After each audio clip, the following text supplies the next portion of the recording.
नमस्कार। आज हम करेंगे बीए पार्ट थर्ड ईयर के प्रश्न पत्र सेकंड के अंतर्गत थॉमस हॉब्स के वैज्ञानिक भौतिकवाद और राजनीतिक विचारों का अध्ययन। हॉब्स का जन्म इंग्लैंड के मालवी सबरी में सन 1588 ईस्वी में हुआ। उनके पिता पादरी थे। वे अपने पिता की दूसरी संतान थे। अपने जन्म के विषय में स्वयं हॉब्स ने अपनी आत्मकथा में लिखा है, मेरी माँ के गर्भ से जुड़वा शिशु पैदा हुए, मैं और भय। कहा जाता है कि हॉब्स जितना उत्तम विद्वान और विलक्षण बुद्धि का व्यक्ति था, उतना ही ज्यादा भीरू भी। हॉब्स प्रथम आधुनिक विचारक था जिसने राजनीतिक सिद्धांतों में वैज्ञानिक दृष्टिकोण का प्रयोग किया। वैज्ञानिक आधार पर राज्य की पिरामिड को प्रमाणित करने हेतु हॉब्स ने निगमनात्मक पद्धति का अनुसरण किया। वैज्ञानिक भौतिकवाद। सामाजिक अनुबंध के तीन महान दार्शनिक हॉब्स, लॉक, रूसो में हॉब्स का अपना विशिष्ट स्थान है। उसको बहुधा निरंकुशवाद का समर्थक कहा जाता है, परंतु यह बात सत्य होते हुए भी कोई विशेष महत्व की नहीं है। उसकी विशिष्टता तो इस बात पर है कि उसने निरंकुशवाद और धर्मनिरपेक्षवाद को वैज्ञानिक आधार प्रदान किया है। हॉब्स के अनुसार प्रकृति की सर्वोत्तम कृति मनुष्य है। इस कला के द्वारा ही उस महान लेवियाथन की रचना हुई जिसे कॉमनवेल्थ या राज्य कहा जाता है, जो केवल एक कृत्रिम मानव ही है। यद्यपि वह प्राकृतिक मानव की अपेक्षा कहीं बड़ी आकृति और शक्तिशाली वाला है और उसी की अर्थात मानव की सुरक्षा के लिए चाहा गया था। इस प्रकार हॉब्स ने मानव के मन की प्रतिक्रिया को गति की भौतिक क्रिया द्वारा आंकने का प्रयास किया। हॉब्स ने हृदय को शरीर के संचालन में एक विशिष्ट भाग माना है, जो शरीर के अन्य भागों को गति प्रदान करता है। वह संपूर्ण शरीर को एक स्वचालित मशीन मानता है और हृदय में एक भूरा पदार्थ है जो प्राणांग का नाम देता है। शरीर में आकर्षण, विकर्षण और गति होती है। वह अच्छे और बुरे का ज्ञान अपने अंगों की सहायता से करता है। वास्तविकता यह है कि हॉब्स ने प्रत्येक क्षेत्र में वैज्ञानिक व्याख्या करने का प्रयास किया। उसकी महानता इस बात पर भी है कि उसने अपने राजनीतिक परिणामों का आधार तथा कथित वैज्ञानिक पद्धति पर रखा। इस पद्धति का सार यह है कि ज्यामिति की पद्धति को आधार बनाकर ही समस्त दार्शनिक खोज होनी चाहिए। वह भौतिक जगत को भी एक विशुद्ध यांत्रिक प्रणाली समझता है। वह विश्व में पदार्थ के अलावा कुछ भी सत्य नहीं मानता। जो पदार्थ नहीं वह विश्व का अंग नहीं। वह पूर्णतः भौतिकवादी है। उसके चिंतन में यंत्रवादिता भी पूर्णतः झलकती है। हॉब्स के दर्शन में सारी वस्तुओं का मूल आधार ज्यामिति और यांत्रिकी है। ज्यामिति पहले सरल बातों को प्रमाणित करती है, फिर कठिन की ओर अग्रसर होती है और आधार बिना अगली मंजिल की ओर नहीं बढ़ती। जब एक से दूसरी वस्तु का पूर्ण संबंध है तो पूर्ण महल समस्त मंजिलों के बिना पूरा नहीं हो सकता है। अतः ज्यामिति में कोई भी गलती होने की संभावना नहीं रहती। हॉब्स ने अपने दर्शन को एक पिरामिड की तरह बनाकर उपयुक्त तरीके को ही अपनी विचारधारा का आधार बनाया है। वह गति को मध्यस्थ रखकर उसके प्रकारों के रूप में मानव व्यवहार, संवेदना, भावना, आकर्षण, विकर्षण आदि को रखता है। मानव व्यवहार पर ही सामाजिक व्यवहार निर्भर करता है और सामाजिक व्यवहार पर शासन कला। अतः राजनीति विज्ञान मानव विज्ञान पर आधारित है। इस प्रकार वह, जैसा कि पहले कहा जा चुका है, कि राजनीति और मानव विज्ञान को विशुद्ध प्राकृतिक विज्ञानों के समान प्रमाणित करता है। ज्ञान का प्रत्येक भाग एक खंड की भांति है। यांत्रिकी एक प्रतिरूप प्रदान करती है, अर्थात सृष्टि में जिस प्रकार आत्मा है इसी प्रकार सृष्टि में पदार्थ है। अपने क्रियाओं के पीछे गति को लेकर वह पदार्थ की सृष्टि की रचना करता है। वस्तुओं के संचालन को हम कार्य या घटना कह सकते हैं। वह मानता है कि संसार की प्रत्येक वस्तु के पीछे गति है, अर्थात वह गतिशील है। जिस प्रकार स्वयं पृथ्वी घूमती है उसी प्रकार पृथ्वी की अन्य वस्तुओं से भी गतिशील उसी प्रकार पृथ्वी की अन्य वस्तु से भी गतिशील है। नक्षत्रों और तारों के घूमने के पीछे किसी का होना या न होना नहीं है, वे स्वतः ही घूमते हैं। उसी प्रकार पृथ्वी की अन्य वस्तुओं के गतिशील होने के पीछे भी किसी की इच्छा या अनिच्छा कार्य नहीं करती। हाँ, एक की गति दूसरी की गति को अवश्य प्रभावित करती है। इसी प्रभाव से क्रिया और प्रतिक्रिया होती हैं। इन सबसे हॉब्स के उद्देश्य का ज्ञान हो जाता है। वह शासन क्या है को प्रकट करना नहीं चाहता, बल्कि कैसा होना चाहिए इस पर वह अधिक बल देता है। नेक्स्ट है हॉब्स के राजनीतिक विचार, जिसमें फर्स्ट है मानव स्वभाव। हॉब्स के राजनीतिक दर्शन की आधारशिला मानव स्वभाव है।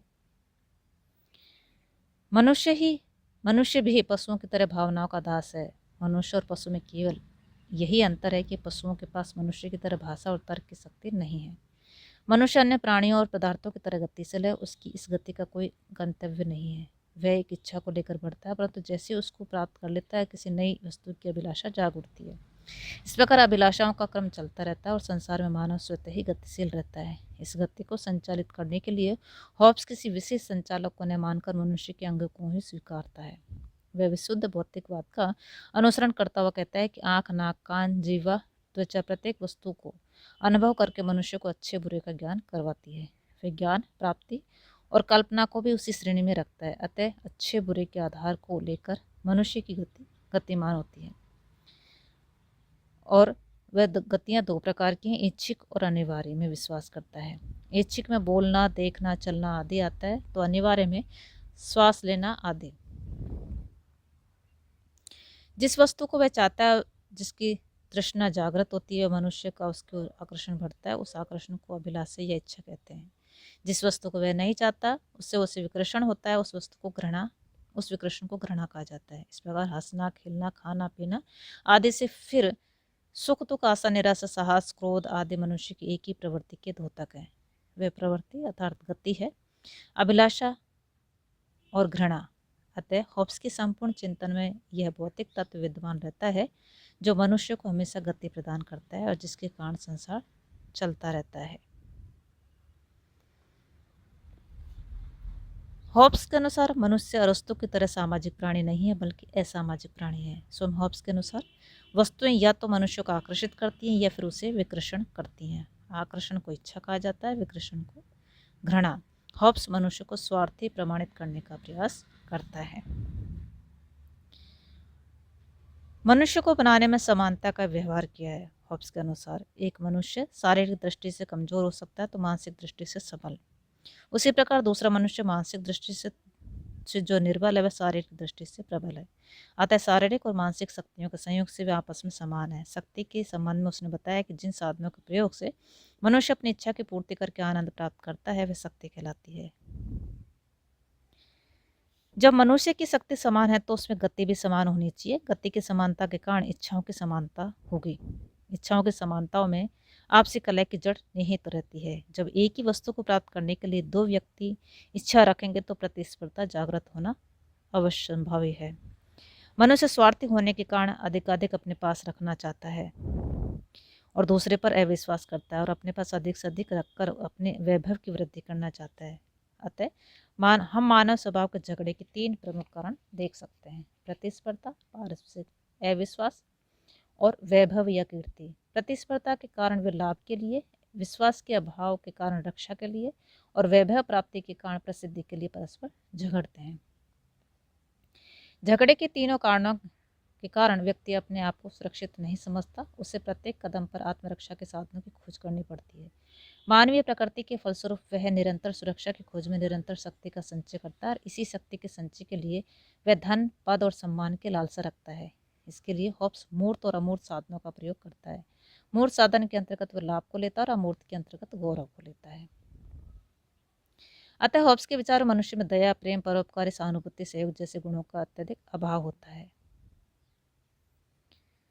यदि इनमें से कोई गुण प्राप्त भी है तो वह केवल मात्र उसके स्वार्थ हेतु।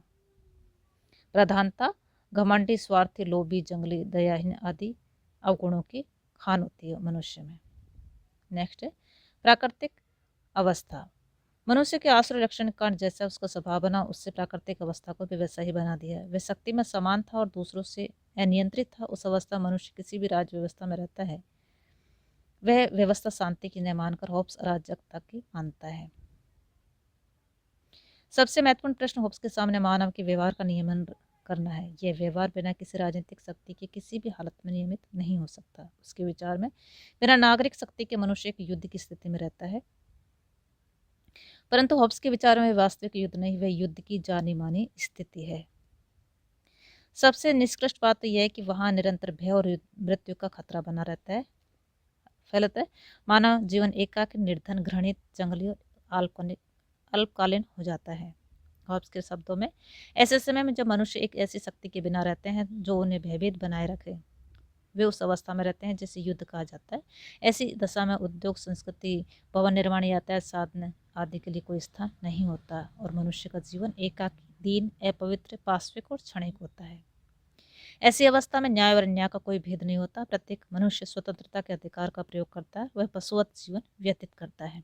उचित और अनुचित का ध्यान छोड़कर वह जो जिसको प्राप्त होता है उसको प्राप्त करने का प्रयास करता है। एक दूसरे के जीवन का अंत करके अपनी रक्त पिपासा को शांत करने में ही अपना गौरव समझता है। एक दूसरे के जीवन का अंत करके और अपने रक्त पिपासा को शांत करने में अपना गौरव समझता है। ऐसी अवस्था में संपत्ति और जीवन की रक्षा का उसे आश्वासन नहीं होता। अतः उस अवस्था में निजी संपत्ति का होना तो संभव ही नहीं है। इस प्रकार हॉब्स की प्राकृतिक अवस्था की 3 प्रमुख विशेषताएं परिलक्षित होती हैं। फर्स्ट है, प्राकृतिक अवस्था में उचित अनुचित का कोई भेद नहीं है, केवल मानवीय भावना ही उचित अनुचित को आंकने का यंत्र है। दूसरा, न्याय अन्याय में भी कोई भेद नहीं होता, वहाँ कोई कानून नहीं होता और न ही उस कानून को लागू करने के लिए सामान्य शासक ही होता है। जहाँ कानून नहीं वहाँ न्याय नहीं। तीसरा है, प्राकृतिक अवस्था में व्यक्तिगत संपत्ति जैसी कोई वस्तु नहीं होती, क्योंकि वहाँ शक्ति ही औचित्य है। नेक्स्ट है प्राकृतिक कानून। प्राकृतिक अवस्था में मनुष्य के पास भी समस्त अधिकार हैं जिनके द्वारा वह अपना संरक्षण कर सकने में स्वतंत्र हो। स्वतंत्रता का अर्थ हॉब्स की दृष्टि से बाहरी बाधाओं का न होना है। इसको यदि दूसरे शब्दों में कहा जाए तो प्राकृतिक अवस्था में मनुष्य को अपनी सुरक्षा हेतु लूटमार करना, पीटना, यहाँ तक किसी भी की भी जिंदगी ले लेने की भी उससे स्वतंत्रता है। इस प्रकार की अवस्था में जीवन असुरक्षित हो जाता है और सर्वत्र भय का साम्राज्य हो जाता है। ये भय ही हॉब्स के समझौते का आधार है और भय के कारण ही मनुष्य कानूनों का पालन करता है। समान अधिकारों के कारण पुनः समान अधिकारों के कारण युद्ध की स्थिति पैदा होती है। जीवन की सुरक्षा हेतु प्राकृतिक कानून का आविष्कार किया गया है। प्राकृतिक कानून का प्रथम सिद्धांत शांति की खोज और उसकी सुरक्षा है, परंतु यह तभी संभव है जब प्रत्येक व्यक्ति अपने प्राकृतिक अधिकारों का परित्याग करे। प्रत्येक व्यक्ति को अपनी प्राकृतिक स्वतंत्रता का त्याग करना होगा और इस दिशा में अपने वायदों को पूरा करना होगा। वायदों को पूरा करना ही न्याय है और उसके पालन में असफलता को ही अन्याय कहते हैं। वायदों का आधार हमेशा स्वार्थ है। मनुष्य को मात्र एक सर्वोच्च शक्ति के द्वारा ही नियंत्रित रखा जा सकता है। प्राकृतिक अवस्था में इस प्रकार की कोई शक्ति नहीं होती, इसलिए वहाँ न न्याय है और न अन्याय। अतः प्राकृतिक अवस्था में मनुष्य कुछ नियमों का प्रतिपादन करता है। हॉब्स ने इसी प्रकार के 19 नियम गिनाए हैं जिनके पालन से प्राकृतिक अवस्था में मनुष्य सुखी और शांति में जीवन व्यतीत कर सकता है, जिनमें 19 में से 3 प्रमुख हैं। जिनमें फर्स्ट है, प्रत्येक व्यक्ति को शांति के लिए वहां तक प्रयत्न करना चाहिए जहां तक सफलता की आशा हो और यदि वह उसे प्राप्त करने में असमर्थ हो तो उसे युद्ध का प्रयोग करना चाहिए। यदि दूसरे तैयार हों तो शांति और आत्मरक्षा के लिए जहां तक आवश्यक हो प्रत्येक मनुष्य को अपने अधिकारों को त्याग देना चाहिए और दूसरे के विरुद्ध उसे उतनी ही स्वतंत्रता से संतुष्ट होना चाहिए जितनी वह दूसरों के लिए अपने विरुद्ध देने के लिए तैयार हो। तीसरा, तुम दूसरों के साथ वैसा ही व्यवहार करो जैसा अपने लिए उनसे अपेक्षा रखते हो।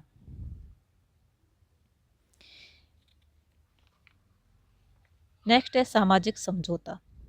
मानव स्वभाव प्राकृतिक अधिकारों के सिद्धांत का वर्णन करने के पश्चात अध्ययन करने के पश्चात हॉब्स प्राकृतिक समझौते के सिद्धांत का विकास करता है। हॉब्स का सिद्धांत मौलिक रूप से अपने से पूर्व की संहिताओं से भिन्न है। इससे पूर्व के समझौते सरकारी समझौते थे, वे शासक और शासितों के मध्य होते थे। हॉब्स का समझौता राजकीय समझौता न होकर के सामाजिक समझौता है जो लोगों ने मिलकर आपस में किया है। इस समझौते में शासक भागीदार नहीं है। हॉब्स कॉमनवेल्थ की रचना के 2 मार्ग दर्शाता है, प्रथम संस्थागत और दूसरा अर्जन द्वारा। प्रथम में व्यक्ति आपस में मिलकर अपनी इच्छा से संगठित हो जाते हैं। द्वितीय में कोई सर्वोच्च शक्ति विनाश का भय दिखाती है और उस विनाश के भय स्वरूप प्राकृतिक मानव शक्ति की प्राप्ति हेतु अपने आप को संगठित करता है। इन दोनों प्रकार के समझौतों में प्रथम पूर्ण समझौता, द्वितीय अपूर्ण। अतः समझौता व्यक्ति इसलिए नहीं करता कि उसे कीर्ति की कामना सताती है, यह शक्ति का संचय उसे परेशान करता है। वह समझौते के पीछे एक ही भावना कार्य करती है, वह है जीवन की कामना। वह जीवन का सब कुछ त्याग कर मात्र जीवन है जिसकी और कोई विशेष अभिलाषा नहीं है। हॉब्स बुद्धिवाद में विश्वास करने वाला और उसका विश्वास है कि बुद्धि मनुष्य का अंतरंग भाग है। जब एक बार उसे यह मालूम हो जाता है कि मृत्यु के भय उसकी असभ्य प्रतिस्पर्धा के कारण है तो वह उन सिद्धांतों को स्वीकार कर लेता है जो उसे अपने साथ किए जाने पर अनुचित लगते हैं। इस प्रकार वह एक समझौता करने को तैयार हो जाता है। अतः मनुष्य की सामाजिक भावना समझौते का आधार नहीं बनती, बल्कि अपने को जिंदा रखने की भावना उसे इस ओर आकृष्ट करती है। यह समझौता शासन पर लागू नहीं होता। कॉमनवेल्थ की रचना उसी समय होती है जबकि अधिकांश संख्या एक मत होकर एक दूसरे से समझौता करेंगे कि यह व्यक्ति या व्यक्ति समूह प्रभु होगा। प्रत्येक व्यक्ति कुछ निम्न शब्दों के उच्चारण करते हुए मैं इस व्यक्ति या व्यक्ति संघ को अधिकार देता हूँ और अपने अधिकार को शासित करने के अपने अधिकार को छोड़ता हूँ, इस शर्त पर आप भी उसे अपना अधिकार दे दें और उसके सब कार्यों को इसी रूप में अधिकृत करें। इन शब्दों के उच्चारण के आधार पर मनुष्य एक समझौते में बंध जाते हैं। वे अपने समस्त प्राकृतिक अधिकारों को एक विशेष व्यक्ति या व्यक्ति सभा को समर्पित कर देता है। इस प्रकार महान लेवियाथन का जन्म होता है। समझौते की प्रमुख विशेषताएं इस प्रकार हो सकती हैं। प्रथम और सबसे महत्वपूर्ण विशेषता जो समझौते की यह है कि समझौता दोहरा है। इसमें पहले व्यक्तियों में आपस में समझौता होता है जिससे वे आपस में अपने प्राकृतिक अधिकारों का त्याग करके सामाजिक बंधनों को स्वीकार करते हैं और दूसरे वे अपने संपूर्ण आधिकारिक प्रभु को समर्पित करके उसे एक निरंकुश संप्रभु बनाते हैं। अतः ये समझौता एक साथ ही सामाजिक और राजनीतिक दोनों प्रकार का है। दूसरी विशेषता, स्वेच्छा से किया हुआ समझौता होने के कारण बाद में अलग होने का प्रश्न ही नहीं उठता। समझौते को तोड़ने वाला अपराधी है और दंड का भागी है। होब्स तो यहाँ तक कहता है कि इस प्रकार के व्यक्ति को यदि मार भी दिया जाए तो अनुचित नहीं होगा क्योंकि यह विश्वास करने योग्य नहीं है। तीसरा, राज्य सत्ता को यह समझौता निरंकुश बनाता है। राज्य सत्ता इस समझौते में भागीदार नहीं है। मनुष्य ने अपनी शांति और सुरक्षा के लिए उस सत्ता के समक्ष अपने आप को बिना शर्त के समर्पित कर दिया और इन दायित्वों की पूर्ति हेतु वे सर्वोच्च तथा सर्वशक्तिमान है। नेक्स्ट, इस समझौते के अनुसार प्रजा को यह अधिकार नहीं है कि वह राजसत्ता के विरुद्ध विद्रोह करे। राजसत्ता को होब्स जनता के प्रतिनिधि मानता है और उसके द्वारा किया गया प्रत्येक कार्य चाहे वह न्यायपूर्ण हो या कष्टदायक जनता द्वारा किया गया कार्य है क्योंकि उस कार्य में वे सब व्यक्तियों की व्यक्तित्व समाविष्ट हैं। नेक्स्ट विशेषता, युद्धावस्था का अंत करने और अपने अपने अधिकार और सुविधाओं आदि के विषय में जानकारी करवाने हेतु राजसत्ता को कानून बनाने का अधिकार भी प्रदान किया हुआ है। कानून बनाकर ही राजसत्ता अपनी जनता के असीमित अधिकारों को सीमित कर सकती है। नेक्स्ट विशेषता, इस समझौते द्वारा जनता की स्वतंत्रता का हनन हो जाता है। समझौते के समय व्यक्तियों ने अपने समस्त अधिकारों को राजसत्ता के समक्ष समर्पित कर दिया था। अतः उसके पास अब राजसत्ता की आज्ञाओं का पालन करने के अलावा कोई अधिकार नहीं है।